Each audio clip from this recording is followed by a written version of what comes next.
July 9th, 1944, Saipan secured. The word spreads along a shoreline littered with splinters of palm and salt-stained crates, across rifle pits that now hold only the heat of bodies that moved on before dawn. There is no victory cheer in the air, just the small sounds that follow enormous noise. A canteen cap turning, a stretcher's canvas creak, a bulldozer's cough starting somewhere behind the beach. In the ravines above, the last smoke threads out of caves and collapsed dugouts. Men step carefully because sometimes the silence is only resting. Out on the reef, the swells forget what the guns were saying and keep on breathing. If this kind of history grips you, subscribe to Warpath so you don't miss the next chapter. Saipan is a hinge that clicks the Pacific into a new position. You can measure it with a ruler and a pencil. Draw a line from these beaches to Tokyo and watch how short the world becomes. A month ago, the first B-29s hit the steelworks at Yawata on June 15, 1944, flying from airfields in China. The distance so long and the logistics so fragile that every bomb felt like a stunt pulled off with baling wire. Here, in the Marianas, the map redraws itself. Saipan and, soon, Tinian will be runways pointed at the home islands. No mountain ranges to hop. No tenuous pipelines of fuel sloshing across the Himalayas. For Tokyo, this is not a rumor of reach. It is a promise that can be kept every clear night. On the northern cliffs, the sea is a hard blue sheet far below, and you can feel the drop in your knees before you see it. In the final days, civilians were pressed by fear and lie and desperation toward the edges. Banzai Cliff, Marpi Point, where rumor wrapped itself around duty until neither could be untied without breaking someone. The voices that rose there are gone now, leaving a stillness that makes the cliff seem taller. The bodies of command also vanished into the earth. Lieutenant General Yoshitsugu Saito, who had promised the emperor the island would not fall while he breathed, made his last stand, and then chose not to outlive it. Vice Admiral Chuchi Nagumo, the same man who had ordered the first waves at Pearl Harbor, ended the war for himself here, in a cave that offered no horizon. No one on the ridge speaks above a murmur. Even men who do not pray keep their hats in their hands. The island's outcome was sealed at sea before the last bunkers were cleared. On June 19, 1944, the Battle of the Philippine Sea tore the teeth out of Japan's carrier air arm. Air groups that had taken years to season were swept away in 2 hot days. Pilots with a dozen deck landings in their logbooks tried to fight men who had flown 100. The gulf in training could not be crossed mid-dogfight, and the wreckage fell in long strings behind retreating carriers. When the carriers ran, Saipan stood exposed like a fortress whose moat had dried up overnight. You can walk the beaches now and find the story in the rubble. Oxygen bottles, a broken propeller blade, a shredded flag whose color salt has almost eaten. If you listen with your eyes shut, the noise that comes back is the sound of things being decided far away and arriving here as fate. By noon, the communications that carry news across the ocean have already stitched Saipan's name into the drapes of offices in Tokyo. In one of those rooms, the air feels too shallow for August. Windows are cracked open, but the breeze cannot make it past the papers. Prime Minister Hideki Tojo sits at the junction of too many wires. He is not merely the head of government. Since February 1944, he has also worn the stars of Army Chief of Staff, and he still holds the war portfolio, an arrangement that was touted as decisive when fortunes were rising and now concentrates blame like light through a lens. Tojo reads, or pretends to read, as aides drift in and out with those small, polite bows that mean something has changed and nothing can be said loudly.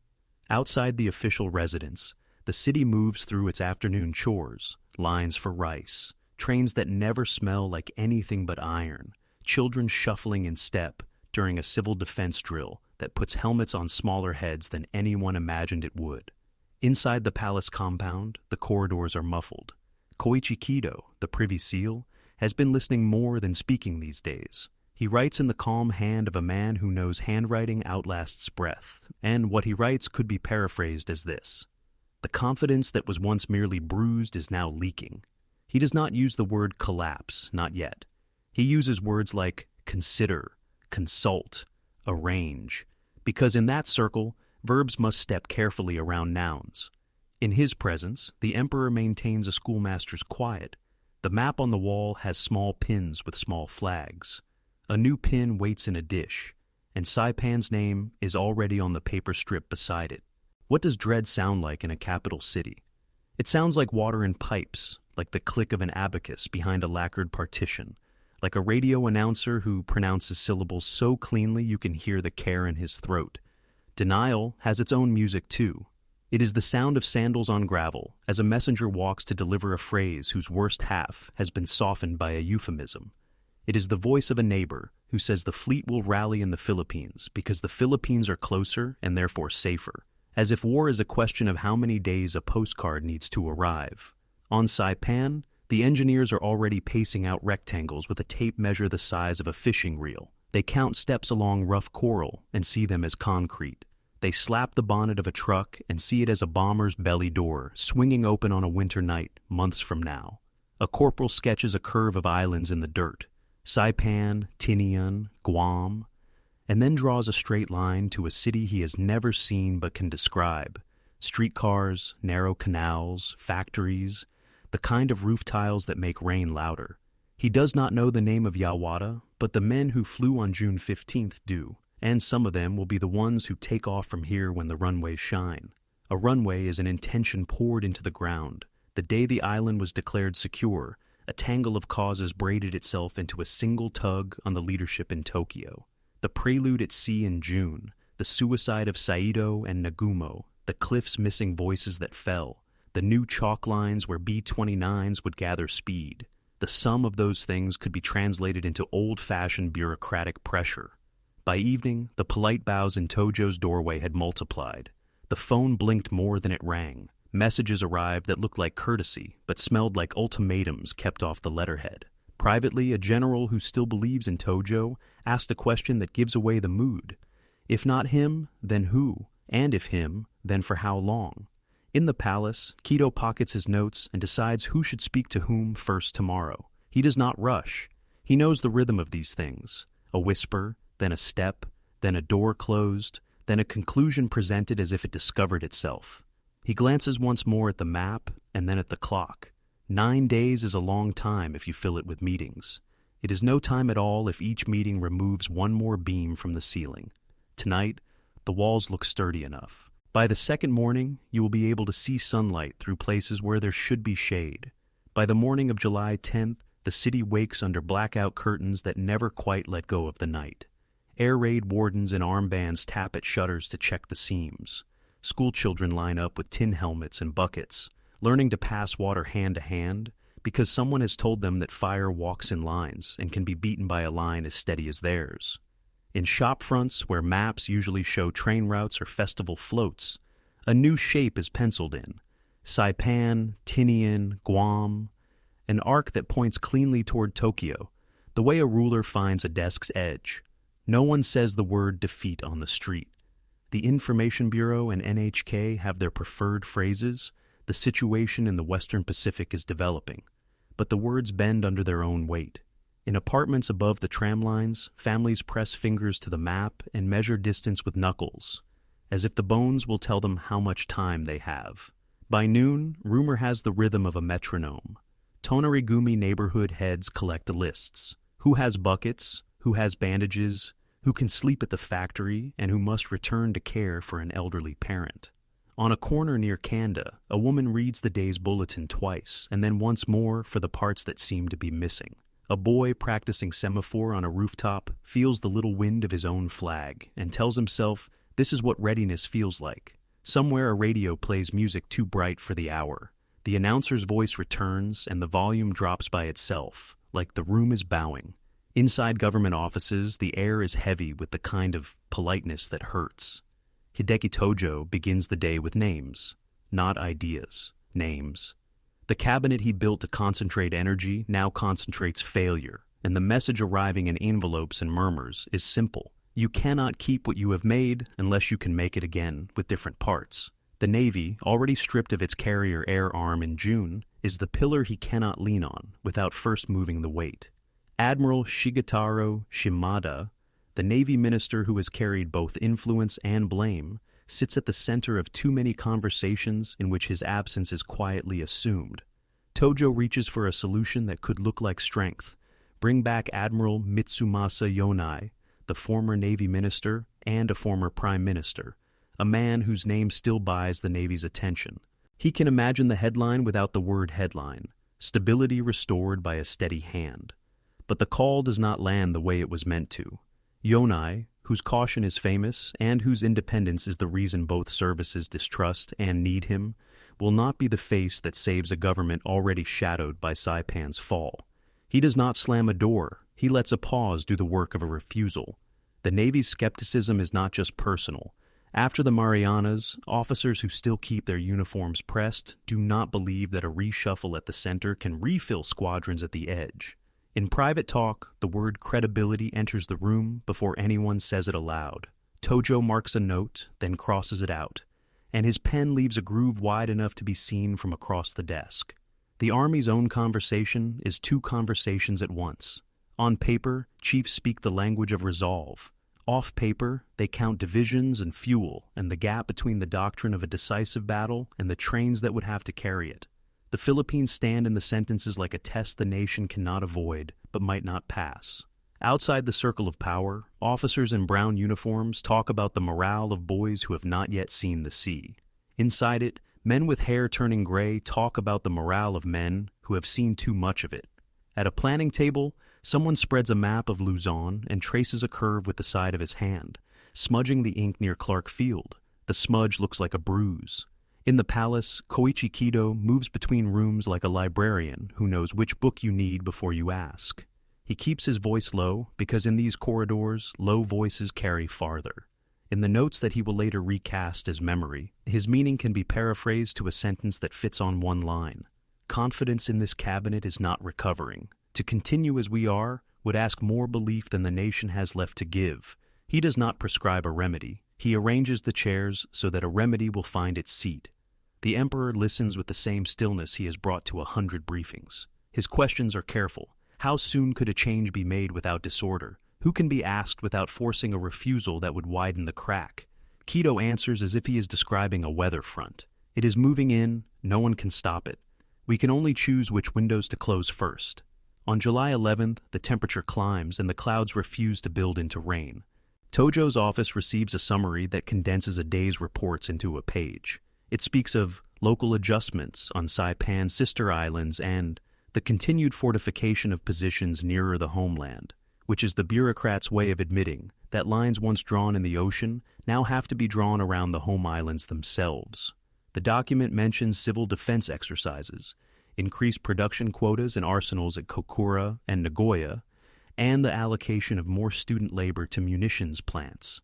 It does not mention the man who stood in a hallway for 20 minutes to avoid entering a room where news waited without decorum. Aides agree they cannot present what must be said with the usual courtesies. The list of potential cabinet changes grows, then shrinks, then grows again. Names blur: Shimada, Yonai, Umezu, until each is a possibility and a risk in equal measure. In the city, a tailor measures a soldier for a uniform he will never wear to a parade. A mother folds paper around a small parcel of dried fish and tells her son not to open it on the tram. She wants the smell to last until he reaches the factory dormitory. On a side street, a poster promises safety and preparedness, and someone has drawn a small runway across the corner of it, the way boys draw ships on homework. The arc of Saipan and Tinian Guam has become a line in ordinary minds, and lines do not argue, they point. The newspapers say, new defensive dispositions, and everyone understands it as closer. Somewhere near Hibiya, a civil servant who still believes in Tojo's iron will whispers to a colleague that strong hands can carry a country through a storm. The colleague glances at the sky and does not answer. By late afternoon, an appointment is arranged, not yet the kind that makes headlines, but the kind that decides how headlines will be written. Kido has drawn the circle tighter, elder statesmen to be consulted in sequence, a palace conversation that will move from generalities to a single question of personnel, a test of whether Tojo can trade the names in his cabinet for names that the services and the court will accept. He knows which doors must open first if any door is to open at all. He also knows which refusal would send the whole lattice down. Evening comes on as if someone were dimming a lamp by hand. In the official residence, Tojo looks at his schedule for July 12th and sees meetings that are not yet dressed in their final titles. He reads it again, as if the words might change to better ones. Night brings back the practice blackouts and the careful footfalls of wardens in rubber soles. Telephones ring less after dark. Messages travel by people. A car passes through a gate without its headlights and stops where headlights are not needed. The driver waits. He knows he will be asked to wait again tomorrow. On a desk in the palace, a pencil lies beside a list of names. When Kido turns it over, there is a crease in the wood where another hand pressed too hard earlier that day. At that pressure point, the pencil almost broke. In the morning, the list will be put on the table between men who will not let their voices rise. They will exchange sentences that are gentle as silk and as cutting. The time for ideas is narrowing. The time for names has arrived. July 12th begins with a heat that seems to come from the floorboards. In offices where the tatami has been replaced by linoleum and desks, fans rotate with a soft tick that sounds like someone thinking. The schedule that landed last night now has real rooms attached to it. The morning's first meeting is the kind that looks bland to a secretary. Short agenda, few attendees. And yet it eats an hour, then another, then the rest of the morning, because every sentence has to be shaped to float across more than one service and land without leaving a mark. The door closes, paper screens swallow the voices, and the silence that waits in the hallway grows thicker with each minute it holds its breath. Names go on the table, one at a time. Admiral Shigetaro Shimada's is there first, because it has to be.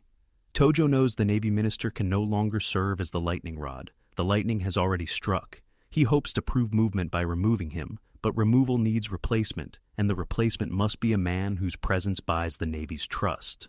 Again, the talk turns to Admiral Mitsumasa Yonai. His experience, his quiet gravity, his usefulness as a bridge, it all fits. The men around the table imagine a sequence. Yonai at Navy, a reset of tone with Admiral Somu Toyoda's staff, and a joint statement that says the nation has chosen steadiness over panic. The sequence looks clean on paper. When Yonai is sounded out, the answer comes wrapped in courtesy and caution. He will not attach his reputation to a structure that cannot stand. He does not threaten, he does not lecture, he merely draws a line that can be felt more than seen. If the cabinet is to change, it must truly change. A single exchange of names will not wash Saipan out of the newsprint. Tojo hears it as a refusal, and something worse than a refusal, an assessment. In a smaller room afterward, an aide says the quiet part softly. If this is what a rescue looks like, what would failure look like? The afternoon is consumed by a gathering whose title will be flattened in memory into a phrase about guidance and policy. Around the low table, the Army's voices sound firmer than they feel. Tojo, who has been both the arm and the hand for months, tries to speak in two languages at once, the language of steel and schedules for the generals, the language of continuity for the palace. He reaches for certainties, fortify the Philippines, draw the enemy toward a place where Army doctrine promises a decisive battle, strip away fantasies about restoring carrier air strength quickly, commit to home defense rings around Tokyo, Nagoya, and Osaka. The Navy speaks back with a politeness edged like a blade. After the Marianas, the sea is a risk that cannot be bluffed. Time and airfields will rebuild strength. A cabinet shuffle will not. The meeting ends not with a conclusion, but with an agreement to meet again. No one writes down the relief they feel at leaving the room. On Saipan, men who wear no swords cut runways into coral, the Seabees chalk rectangles that will become Isley Field, named already for a naval aviator killed on June 13th. They widen taxiways by inches that become yards. On Tinian's northern plateaus, surveyors plant stakes for a grid that will grow into North Field, a geometry of 4 long runways laid side by side, a city of revetments and fuel lines where there is now only scrub and glare. In the afternoon heat, a foreman pulls a tape measure tight and laughs without joy at a joke no one tells. Every foot today is a mile tomorrow. He cannot pronounce Tachikawa or Musashino, but the engineers around him can talk for 20 minutes about the weight of a B-29's bomb bay and how much concrete that weight demands. July 13th is a day of substitutions. Memos replace conversations that should have been had face-to-face. Assurances replace answers. Tojo's staff prepares a list of portfolios that could be moved. Navy is the linchpin. But what of home affairs? What of munitions? What of education? which now matters because boys are being moved from desks to drill squares. In the margins, a hand has written Umezu with a question mark, not because General Yoshijiro Umezu is available, but because someone has to imagine him in Tokyo rather than in Manchuria, if only to test the shape of a future where the Army's center of gravity changes address. It is thinking out loud on paper, the only kind of thinking that can be done in a building whose walls listen. Radio voices shift a half-tone lower. There is more about vigilance and less about inevitable victory. Ration cards acquire another stamp in another small box, and a clerk at a ward office pauses to consider how many boxes remain on the sheet. At a plant in Nagoya, workers are told to add hours. In Kokura, a foreman learns that his line will lose 3 men to civil defense duty next week, and he nods as if he can build airplanes with fewer hands by working more carefully. On a tram, 2 students in light cotton uniforms talk about their assignment to a machine shop. One says he will keep a notebook. The other says he will keep a photograph in his pocket where he can touch it when the machines are loud. The words defeat and despair are not spoken. The city's language has softened into euphemism, and yet the ears can translate. In the evening, another small meeting sits down like a stone in a bowl of water, and sends out rings that tap other bowls, other rooms. Tojo floats a slate that removes Shimada and inserts a name the Navy might accept. Once more, Yonai's name is placed on the table, and once more, it does not stay there. Toyota's staff sends back a message whose official nouns are bland and whose verbs in private are sharp. Trust must be earned, and if it cannot be earned, then it must be borrowed from someone the service cannot afford to lend. The Army men hear what is not said. Even if Yonai could be persuaded, he would not be permitted to serve as a patch for a garment that is tearing. When the door opens and the corridor air rushes in, it feels like cool water that has been waiting all day. July 14th brings a kind of clarity that does not comfort. Kōichi Kido spends the morning tracing paths. Who will be asked first? Who must not be surprised? Which sequence of consultations will leave the least bruise on the throne? He adjusts the order of names the way a surgeon adjusts his instruments on a tray. In private notes later remembered as counsel, his message can be paraphrased simply, "If the Navy will not mend this cabinet, then the cabinet must change in a manner no single service can veto." The Emperor listens without interrupting. When he does speak, his questions are practical and spare. Is there a candidate who can quiet the room long enough to prepare for the next onslaught? Can a change be made without shaking the city? Kido says the moment is as ready as it will ever be. Factories hold evening drills that feel like rehearsals for a play everyone already knows by heart. Wardens with red lanterns walk lines behind warehouses and tap on steel doors with the backs of their knuckles, as if they are waking something that needs to be awake. On a rooftop, a boy with semaphore flags lowers his arms and watches a chain of searchlights paint slow ladders on nothing at all. He tries to imagine what Saipan looks like from the sky and can only see his own neighborhood from above. Rails, roofs, the bright thread of a canal. In the official residence, Tojo reads the next day's page, and for the first time the columns of ink do not look like plans. They look like a record that will soon belong to someone else. The quiet after the last meeting of the day is the loudest sound the building has made all week. In that quiet, a single fact turns from difficult to plain. Names cannot save this structure if the structure must fall to save the war's next move. The weekend is coming, and with it a choice that will place or remove not policies, but people. Somewhere a phone rings once and then stops. A car engine coughs on the second try. In the palace garden, a cicada starts up, and then is joined by another and another until the trees are full. Tomorrow's consultations will be the kind that shape Monday, not merely fill it. July 15th slides in under gray light, and the first thing anyone notices is that the heat has learned new ways to seep into offices. The calendar claims it is a Saturday, but nobody pretends to have a weekend. In Tojo's residence, the morning begins with a list of possibilities that are already fraying at the edges. One more attempt is taking shape, an arrangement that might let him stay if he can pry one piece from the Navy and fit another in its place without breaking the rest of the frame. The name at the center is still Mitsumasa Yonai. He is no magician, only a former prime minister and navy minister whose presence calms rooms, which in a week like this feels like magic enough. Tojo imagines Yonai's return as a hinge that might hold the door. He instructs an aide to sound out channels already trodden thin this week. Before noon, a courteous answer arrives that is not the answer. Yonai's reluctance sounds like a man declining to stand on a bridge he can see is burned at one end. He will not be the patch that keeps a cabinet together long enough to fall apart under his name. A second option appears and vanishes just as quickly, as if the Navy has spread a hand over the board and is protecting its remaining pieces rather than moving any. Admiral Soemu Toyoda's staff offers the words of professionals who have run short of illusions. Rebuilding air power will take months the nation cannot buy with reshuffles. The sea is a ledger that will not balance on speeches. In a smaller room, Hideki Tojo rubs the line between his eyebrows with his thumb and says nothing for so long that a young officer glances at the clock to check if time itself has stopped. Kōichi Kido moves through the palace with the quiet of a man who knows the floor plan of a storm. His notes, only a few characters each line, the strokes steady, can be paraphrased into plain counsel. The confidence required to continue as is cannot be summoned. Change must be arranged not as punishment, but as preservation.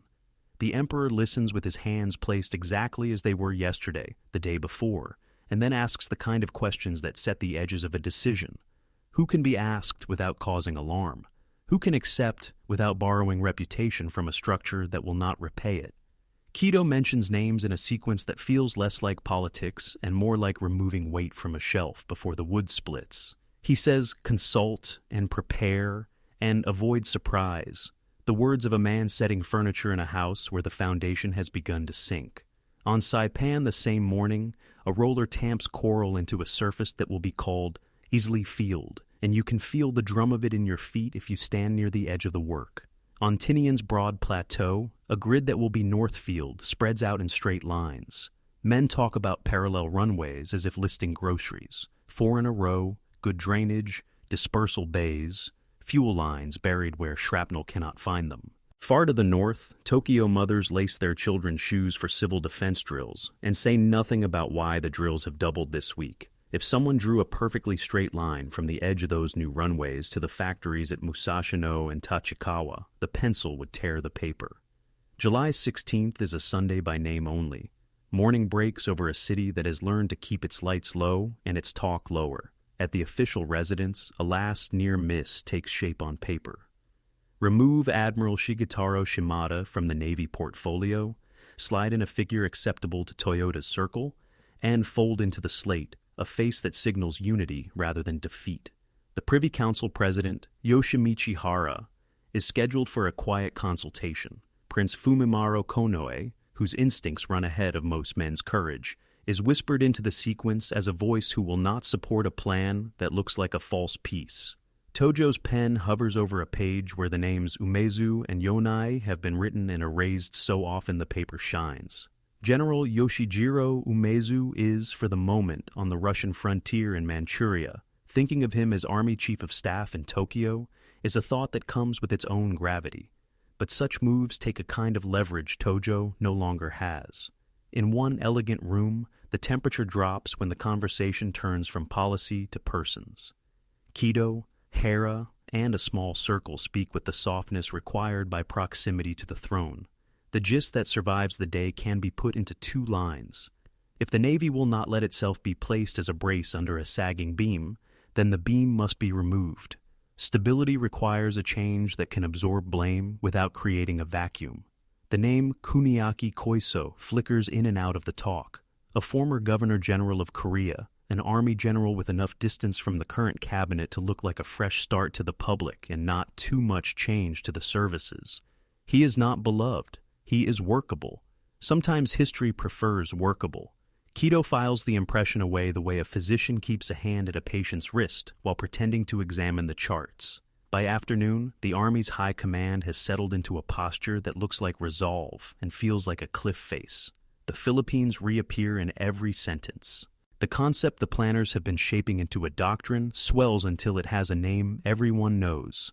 SHOW, Operation Show Go, a decisive battle plan that would gather resources and air strength for a stand across a line drawn through the Philippines later in the year. The Navy men do not object to show because they are cowards. They object because they can count. Airfields, pilots, fuel. They want time to rebuild air groups on Formosa and the home islands. to harden rings of anti-aircraft batteries around Tokyo and Nagoya, to make every approach to the home islands costly enough to slow the new reach of the B-29s. The services are not enemies in the room. They are men reading different clocks. Sunday evening arrives on cat feet. In neighborhoods from Ueno to Shinagawa, wardens check rooftops and make sure buckets are filled. In factory dormitories, boys fold their uniforms carefully because someone said the creases make you feel more awake at dawn. In the palace, a decision is no longer hunted. It is being escorted. Kido arranges the next day's sequence. A morning courtesy call that is not just a courtesy. A midday audience that will be heavy with unspoken sentences. An afternoon in which what has been decided will be presented as if it had grown naturally from the soil rather than been planted. The emperor says little. A man who has watched outer ramparts fall understands that silence conserves strength. July 17th begins with a thin mist and a feeling that the city is leaning slightly, the way a ship does when it makes a long, slow turn. Tojo sees the morning's appointments and knows the choreography even before he steps into it. The first chair is occupied by a man who has come prepared to be surprised and declines to be. The second is taken by a voice from the Navy that does not swear loyalty or disloyalty, only outlines realities as if someone had asked for weather. A palace consultation in the early afternoon unfolds with an elegance that makes the purpose plainer. The nation will not be frightened. The government will not wobble. The next arrangement will be presented before the old one is allowed to fall flat. Tojo's replies are orderly and loyal. He has never been anything else allowed. Kido meets once more with Hara, and then alone with the emperor. The paraphrase that fits what passes between them is short. Tomorrow must be clean. There must be no rumor that the cabinet was chased from the stage. It will exit. If the Navy can be brought to offer Yonai under a new prime minister, it will be asked. If not, a configuration that includes Koiso will stand. Kido's pen lingers over a list and then stops. He knows that even the steady hand must lift once the line is drawn. On the edge of evening, a faint breeze touches the imperial moat and dies. The telephones in Tojo's residence work less, and the wait at the end of each ring feels longer. In a barracks near Ichigaya, a staff officer folds a map of Luzon along lines that have been folded so many times they threaten to split. In a radio room, a clerk adjusts the volume on a broadcast that describes new defensive dispositions with unusual precision, as if precision itself can calm a city. The factories do not close early. A boy in a machine shop in Itabashi keeps a photograph in his pocket the way he promised himself he would, and rests his fingers on it when the lathe hits a rough patch and chatters. Late that night, Tojo walks the length of a corridor and back again. He pauses at a window and looks into a garden the darkness has turned into a depthless shape. He has never feared effort. He has feared only the wrong kind of stillness. Behind him, a clock breathes. In the palace, a light goes out at a measured hour. Kido lays his pencil beside a sheet with 3 names on it, and for once the pencil leaves no new mark at all. What happens at dawn will be described as orderly, respectful, necessary. If you listened only to the words, you might think the day will resemble the one before. You would be wrong. July 18th begins before the sun, with doors opening on felted hinges and men speaking in voices meant not to wake the rest of the city. In the official residence, aides set teacups where they have been set every morning this week, but they do it as if the table might tilt. Tojo reads a schedule that looks spare. One audience, a set of calls, yet every line carries the weight of a floor about to be emptied. He stands a moment longer than usual in a corridor lined with photographs from steadier days, then turns toward the car. At the palace, the routine is immaculate, as if precision itself could absorb uncertainty. Kōichi Kido is already present, his notes aligned in a neat fan that no one will be allowed to see whole. When Tojo is shown in, the first bow is almost identical to the last bow of the last meeting, and yet every man in the room recognizes that the space between them has changed. The Prime Minister speaks plainly. He does not bargain the way he did 3 days ago, because the room no longer has the temperature for bargaining.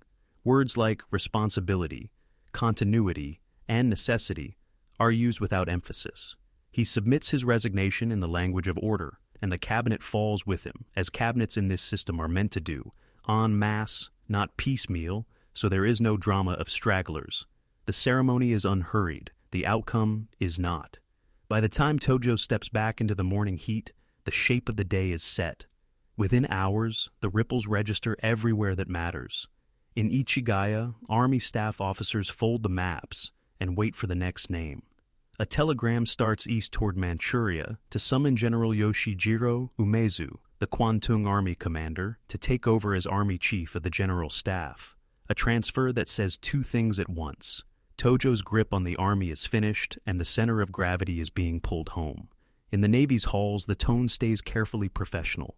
Admiral Soemu Toyoda's circle has no illusions about what reshuffling can do to replace the squadrons lost in June, but they understand that the government must stand on its feet again before the day ends. On street corners, the news is phrased the way such news is always phrased. The entire cabinet has tendered its resignation to facilitate reorganization. People read between the lines and then fold the paper in fours to fit the pocket they can reach most easily. By midday, the consultations that Kido arranged over the past 48 hours begin to close like drawers. Elder statesmen are called and thanked and asked again to lend calm to a transition that will be painted as continuity. Palace staff speak with the composure of men announcing the weather. There will be a new arrangement. It will be ready soon. The name Kuniaki Koiso passes from breath to breath, not with enthusiasm, but with relief. A former governor-general of Korea, a general with the right angles in his resume to promise steadiness without inviting factional revolt. The idea is not to find a savior. The idea is to keep the tools from slipping off the bench. Within 4 days, he will be formally asked to form a cabinet, and he will say yes because workable men generally do.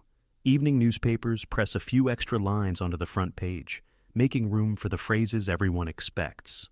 The factory sirens sound at their usual time, and men and women in blue cotton file out in lines that break only at the corners. In dormitories, boys lay their jackets flat, as if careful creases could make the next day behave. Civil defense drills run a little later, and wardens and armbands mark off more roofs as ready. The city adjusts the way a ship adjusts its trim, slowly, with ballast moved where the eye cannot see. No one expects fireworks for a resignation. Almost no one gets them. The comfort, such as it is, lies in the tightness of the choreography. The consequences, however, do not wait for the ink to dry on new nameplates. Strategy pivots in the open. The army doubles down on the line it has been tracing under its breath all week. A decisive stand in the Philippines later this year under what planners are now confidently calling Operation Show. Forces will be hoarded for the islands that sit astride the road to the home islands. Air and sea power will be risked not to defend the impossible outer arc, but to make the inner one bite. The Navy, still haunted by June, insists on time to rebuild air groups at Formosa and around the home islands, on thickening the rings of guns around Tokyo, Nagoya, Osaka, on turning the approaches into a grinder that can chew even the long-legged bombers. 2 clocks tick in the same room, and both are telling the truth they were wound to keep. Southward on Saipan and Tinian, time has already been changed into concrete. Isley Field's coral hardpan takes the weight of a B-29 for the first time and holds it. On the broad plain of Tinian, Northfield's parallel runways grow as if they were always there. 4 white bars laid so close that a man at one end can believe he is looking into a mirror. The line that started as a corporal's drawing in the dirt, Saipan to Tokyo, becomes a flight plan and then a promise. The first raid from the Marianas to the capital will lift off by November 24, 1944, turn over the Pacific in the thin air, and find the Nakajima works at Musashino through weather and searchlights. It will be an announcement, not yet a conclusion. Later commanders will experiment with altitude and incendiaries and the very idea of what a city is in wartime. But on this July day, the simple fact is enough. Distance has been defeated, and mathematics is now an enemy in its own right. Inside the new government scaffolding, mobilization tightens the way a belt does on a man who has no appetite left. Education portfolios harden into labor allocations. Boys who should be learning declensions learn drill. Women who have already learned to stretch rice learn to stretch factory hours.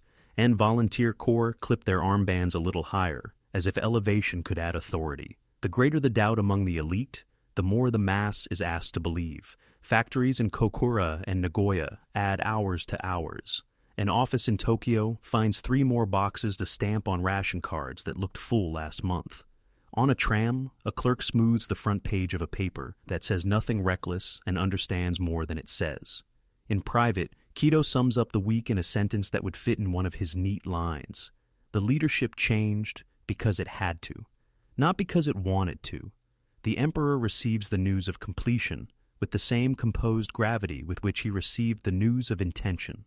He asks a single practical question about the timing of the public notice and then lets the room grow quiet. Tojo's car takes him home along the same streets he traveled this morning. The trees are the same trees. They sound different. In Ichigaya, Umezu's appointment is entered in a ledger that will travel with him across a sea he has not yet crossed.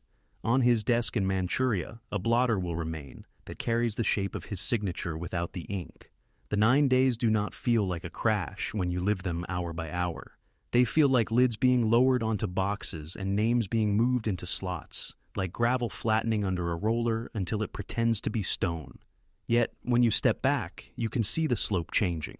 Saipan's fall did not end the will to fight. It altered its angle. Elite confidence slid, public mobilization gripped harder, and the nation prepared for a battle in the Philippines that would, by October, draw fleets into the narrow water off Leyte and settle accounts that began with training tables and fuel sheets. Far above those waters and the factories they served, the Pacific turned into a runway that never ended. The men who poured it did not sign their names in the concrete, but their handwriting is there in the straight lines that pointed north. This video's content is compiled from many sources. If anything is incorrect or needs clarification, please comment below. Thank you, and see you next time.